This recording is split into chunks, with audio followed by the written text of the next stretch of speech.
उस संदेश का केंद्रीय विचार यह है कि कुछ शब्द ऐसे होते हैं जो विशेष गहराई तक चोट पहुंचा सकते हैं, इसलिए नहीं कि वे किसी भावनात्मक आवेग में कहे गए हों, बल्कि इसलिए कि वे पूरी जागरूकता के साथ बोले जाते हैं। जब किसी को इस तरह की बात सीधे अपने प्रति कही हुई सुननी पड़ती है, तो उसे ऐसे व्यक्ति का सामना करना होता है जो जानबूझकर सोची समझी मंशा से काम कर रहा होता है। यहूदी परंपरा के अनुसार भाषा कोई रिक्त या निष्प्रभावी चीज नहीं है। शब्द उद्देश्य और अर्थ को वहन करते हैं, और प्रत्येक अभिव्यक्ति में ऐसी शक्ति निहित होती है जो निर्माण भी कर सकती है और विनाश भी। जब कोई व्यक्ति ठंडे गणनात्मक ढंग से चोट पहुंचाने के लिए बोलता है, तो वह केवल अपनी भावना व्यक्त नहीं कर रहा होता, बल्कि ऐसी सोच को प्रकट कर रहा होता है जिसमें नुकसान पहुंचाने पर पहले से विचार किया जा चुका होता है। यह दृष्टिकोण, जो तोराह और तलमूद की प्राचीन शिक्षाओं में मिलता है, उस क्षण के प्रति चेतावनी देता है जब कोई नकारात्मक विचार मात्र सोच न रहकर योजना में बदल जाता है। जब तक हानिकारक मंशा मन में रहती है, उसका वही भार नहीं होता जो तब होता है जब वह ठोस कर्मों का रूप लेने लगती है।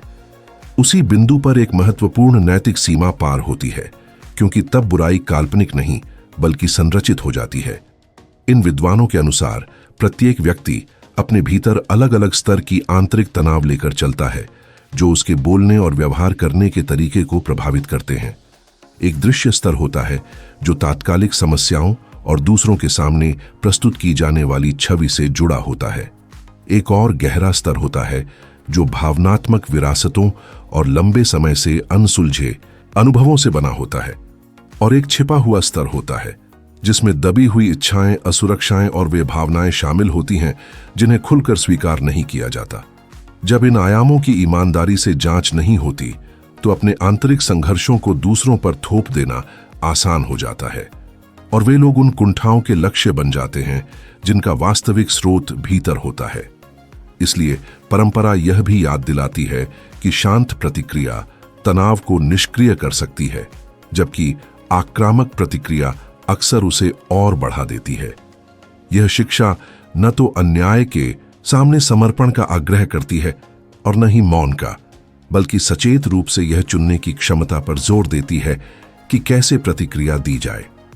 कुछ क्षणों में संयम बनाए रखना शक्ति का रूप है।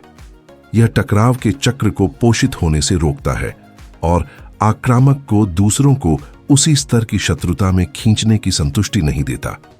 प्रोजेक्शन एक मनोवैज्ञानिक तंत्र है जिसके माध्यम से व्यक्ति अपनी अनसुलझी भावनाओं जैसे असुरक्षा, अपराध बोध या क्रोध को दूसरों पर स्थानांतरित कर देता है। यह घटना, जिसे यहूदी परंपरा के विचारकों ने सदियों पहले पहचाना था, निर्दोष नहीं है। समय के साथ यह तिरस्कार में बदल सकती है। क्रोध के विपरीत, जो अब भी दूसरे की मानवता को स्वीकार करता है, तिरस्कार का अर्थ है उसे निम्न समझना और उसकी गरिमा से इनकार करना। जब यह भावना जड़ पकड़ लेती है, तो जानबूझकर नुकसान पहुंचाने से रोकने वाली नैतिक बाधाएं कमजोर पड़ जाती है और गणनात्मक क्रूरता उभर आती है।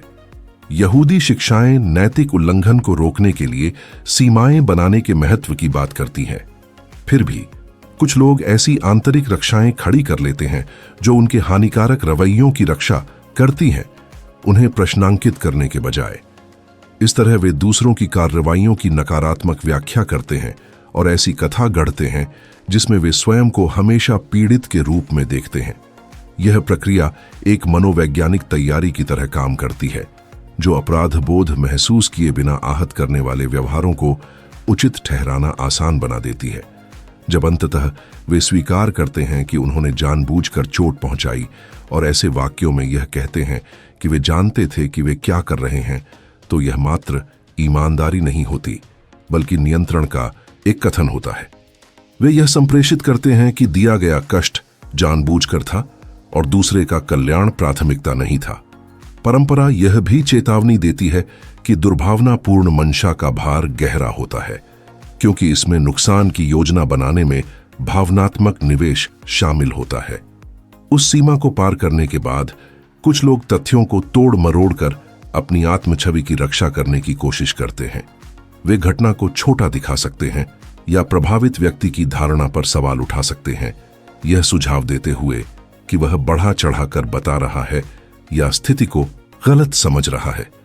इस तरह की हेरफेर का उद्देश्य संदेह बोना और अपनी जिम्मेदारी से बचना होता है। प्राचीन रब्बी विचारों के अनुसार इन व्यवहारों के पीछे अक्सर मेल मिलाप से अधिक श्रेष्ठता की इच्छा होती है। प्रभावित व्यक्ति का उबरना और बढ़ना उस प्रभुत्व की भावना को चुनौती देता है, इसलिए कभी कभी उसे अस्थिर करने के सूक्ष्म प्रयास फिर से उभर आते हैं।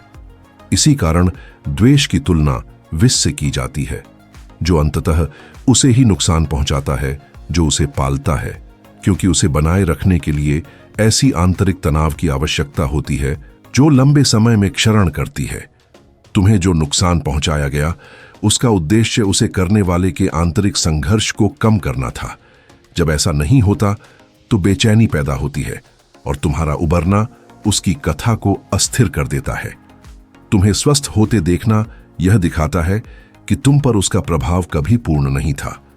यदि यह संदेश तुम्हारे साथ प्रतिध्वनित होता है तो इसका कारण यह है कि तुम केवल सांत्वना नहीं बल्कि समझ और स्वयं को पुनर्निर्मित करने के उपकरण चाहते हो।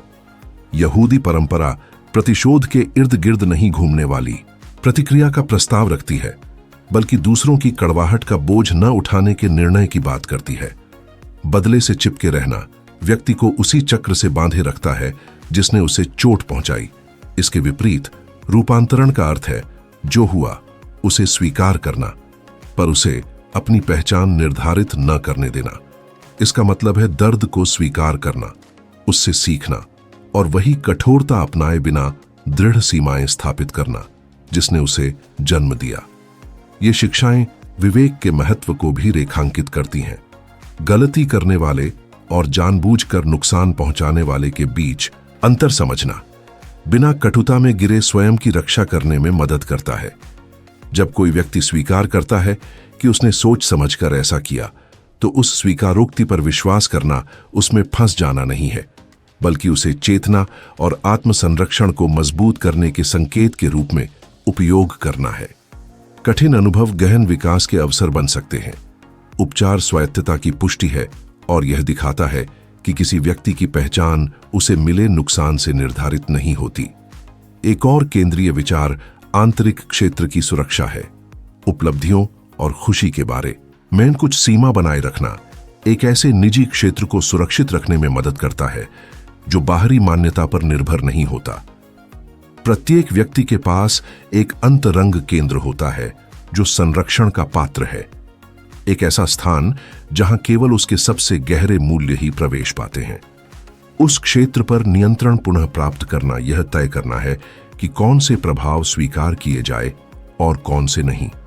सरल अभ्यास जैसे किसी उकसावे के उत्तर से पहले सचेत विराम लेना या किसी आहत करने वाली आलोचना के सामने चिंतनशील मौन चुनना भावनात्मक संतुलन को सुदृढ़ कर सकते हैं। वह विराम आवेगपूर्ण प्रतिक्रिया के बजाय शांति से कार्य करने की गुंजाइश पैदा करता है। उसी चयन में शक्ति का एक रूप निहित है, गरिमा और आंतरिक नियंत्रण को बनाए रखने की क्षमता, बिना उस टकराव की गतिशीलता में प्रवेश किए जिसे अन्य लोग थोपने की कोशिश करते हैं। किसी अन्य व्यक्ति की विषाक्तता पर प्रतिक्रिया न करने का चयन कभी-कभी सीधे टकराव से भी अधिक प्रभावशाली हो सकता है, क्योंकि यह दर्शाता है कि उसके शब्द आपके आंतरिक स्थिरता पर शासन नहीं करते। उकसावे के सामने गरिमा बनाए रखना एक स्पष्ट सीमा तय करता है। उसे आपको चोट पहुंचाने का प्रयास आपके संसार को परिभाषित नहीं करता। यहूदी परंपरा में यह विचार मौजूद है कि उत्तर ऐसे शब्दों से दिया जाए जो निर्माण करें, विनाश नहीं। अपने पुनर्प्राप्ति, भविष्य और स्वस्थ संबंधों को मजबूत करने वाले विचारों का चयन करना कमजोरी नहीं है, बल्कि यह आपकी मानवता की सचेत पुष्टि है। कटुता में ऊर्जा बर्बाद करने के बजाय आप उसे अपने आंतरिक संतुलन के विकास की दिशा में लगाते हैं। इस स्वायत्तता को मजबूत करने के लिए एक उपयोगी अभ्यास यह है कि आप अपनी दैनिक चिंतनशीलता के लिए एक छोटा व्यक्तिगत अनुष्ठान बनाएं। एक सप्ताह तक सोने से पहले आप नोट कर सकते हैं कि आपने किन सीमाओं को स्थापित किया, किन परिस्थितियों में बहस की बजाय शांति को प्राथमिकता दी और आपने अपनी आत्मसम्मान की सुरक्षा कैसे की। छोटे छोटे प्रगति को भी दर्ज करना, जैसे हानिकारक बातचीत से खुद को हटाना या किसी उकसावे का जवाब न देना, वास्तविक और सतत प्रगति को दृश्य बनाता है। यह निगरानी परिवर्तन को ठोस बनाती है और आपके निर्णयों पर नियंत्रण की भावना को मजबूत करती है। एक अन्य महत्वपूर्ण सिद्धांत यह है कि अपने उत्तरों को फिल्टर करना, सवाल करना कि क्या जो आप कहने जा रहे हैं वह आपकी भलाई में कुछ सकारात्मक जोड़ता है। यदि कोई प्रतिक्रिया केवल संघर्ष को बढ़ाती है और आपके शांति या स्पष्टता में योगदान नहीं देती, तो मौन का चयन एक रणनीतिक निर्णय हो सकता है। इसी तरह उत्तर देने से पहले समय लेना भावनात्मक तीव्रता को ठंडा करने और दृष्टिकोण पुनः प्राप्त करने में मदद करता है। उत्तेजना और प्रतिक्रिया के बीच का समय अंतर अधिक सचेत उत्तर को प्रोत्साहित करता है और आवेगपूर्ण कार्यों से बचाता है, जो बाद में पछतावा पैदा कर सकते हैं। पुनर्प्राप्ति का अनुभव संगति में भी मजबूत होता है। भरोसेमंद व्यक्तियों के साथ अनुभव साझा करना दर्द को फिर से जीने का संकेत नहीं है, बल्कि इसे सामूहिक सीख में बदलना है। यहूदी सामुदायिक परंपराएं इस बात पर जोर देती हैं कि कुछ मानव प्रक्रियाएं दूसरों के साथ अनुभव किए जाने पर बेहतर टिकती है। सहायता प्राप्त करना, कथाएं साझा करना और विभिन्न दृष्टिकोण सुनना एक ऐसी नेटवर्क बनाता है जो भावनात्मक भार वितरित करता है और उपचार को आसान बनाता है। इस आदान प्रदान में व्यक्तिगत अनुभव अलगावपूर्ण बोझ नहीं रह जाता, बल्कि साझा समझ का स्रोत बन जाता है। सुरक्षित वातावरण में दर्द साझा करना भारी अनुभव को सामूहिक शक्ति का स्रोत बना सकता है। अपनी पुनर्प्राप्ति की प्रक्रिया के बारे में बोलना दया की मांग नहीं है, बल्कि एक ऐसी सहायता नेटवर्क का निर्माण है जहां अन्य लोग भी आशा पाते हैं। यह कहना कि मैंने यह अनुभव किया और आगे बढ़ रहा हूं एक ऐसा संदेश देता है जो लचीलापन, रेजिलियंस को प्रेरित करता है। अक्सर हम जिन घावों का सामना करते हैं वे भावनात्मक पैटर्न का हिस्सा होते हैं जो परिवारों में दोहराए जाते हैं। जब आप उस चक्र को तोड़ने और इसे पुनः उत्पन्न करने के बजाय उपचार का चयन करते हैं, तो आप ऐसा परिवर्तन पैदा करते हैं जो न केवल आपके जीवन में बल्कि आपके बाद आने वाली कहानी में भी असर डालता है। यह पुष्टि करने का तरीका है कि कुछ संघर्ष विरासत में मिलने जरूरी नहीं है। एक और अधिक अंतरंग स्तर पर भावनात्मक भार होता है अपने आप के ऐसे पहलू जिन्हें हम स्वीकार करने से बचते हैं। इन आंतरिक क्षेत्रों की खोज करना यह समझने में मदद करता है कि कौन कौन सी कमजोरियां उजागर हुईं और किन सीमाओं को मजबूत करने की आवश्यकता है। ऐसा करना घटी घटनाओं के लिए दोष स्वीकार करने का अर्थ नहीं है, बल्कि भविष्य में बेहतर सुरक्षा के लिए जागरूकता और उपकरण विकसित करना है। इस संदर्भ में प्रतीकात्मक बाड़ बनाने के पुराने शिक्षण स्पष्ट सीमाएं स्थापित करने की आवश्यकता के रूप में समझे जा सकते हैं। केवल भरोसेमंद लोगों के साथ व्यक्तिगत जानकारी साझा करना, अपनी भलाई में भाग न लेने वालों के सामने हर निर्णय का औचित्य नहीं देना और हानिकारक व्यवहार दिखाने वालों की पहुंच को सीमित करना, ये उपाय आत्म देखभाल के रूप हैं जो भावनात्मक स्थिरता को बनाए रखते हैं। गोपनीयता भी महत्वपूर्ण भूमिका निभाती है। जीवन के कुछ उपलब्धियों और पहलुओं को निजी रखना शांति बनाए रखने और बाहरी हस्तक्षेप को कम करने में मदद करता है। जो जानकारी साझा की जाती है उसमें चयनात्मक होना व्यक्तिगत सुरक्षा की भावना को मजबूत करता है। इस दृष्टिकोण को मजबूत करने के लिए दैनिक पुष्टि की छोटी छोटी दिनचर्या अपनाना उपयोगी हो सकता है, जो आंतरिक शांति और अपने मूल्य पर भरोसा को प्राथमिकता देने में सहायक हो।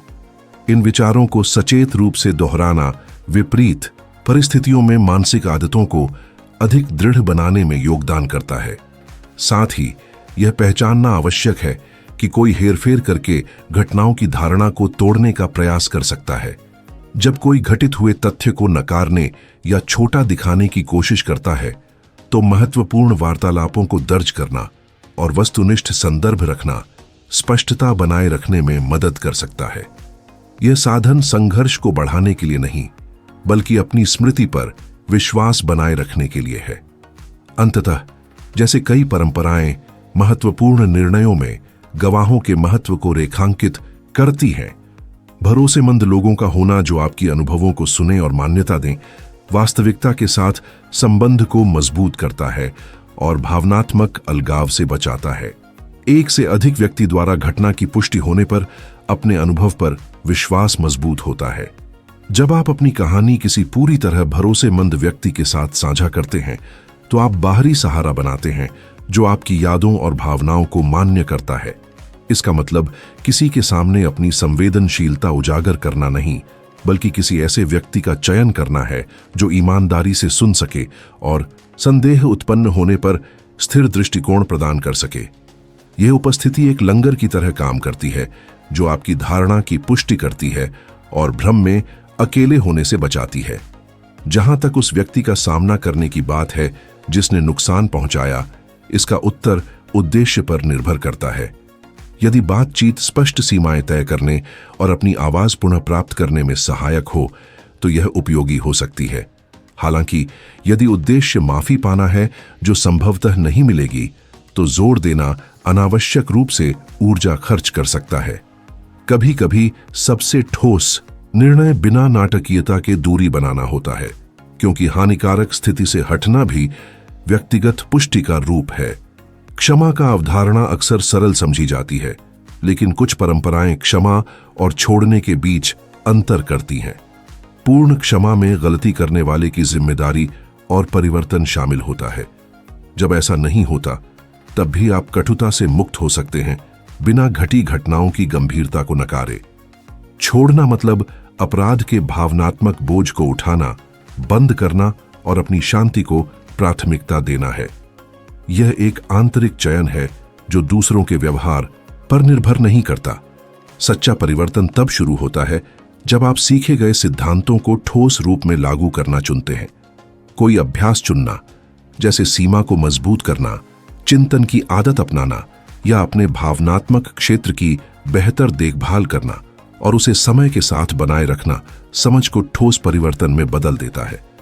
कई आध्यात्मिक शिक्षाएं इस बात पर सहमत हैं कि हर दिन खुद को पुनः परिभाषित करने का अवसर देता है। विपरीत परिस्थितियों का सामना करने के तरीके का चयन गहन शक्ति को प्रकट करता है। कठिन अनुभव चाहे निशान छोड़ते हैं, लेकिन वे आपको अधिक सचेत और लचीला संस्करण बनने का मार्ग भी खोल सकते हैं।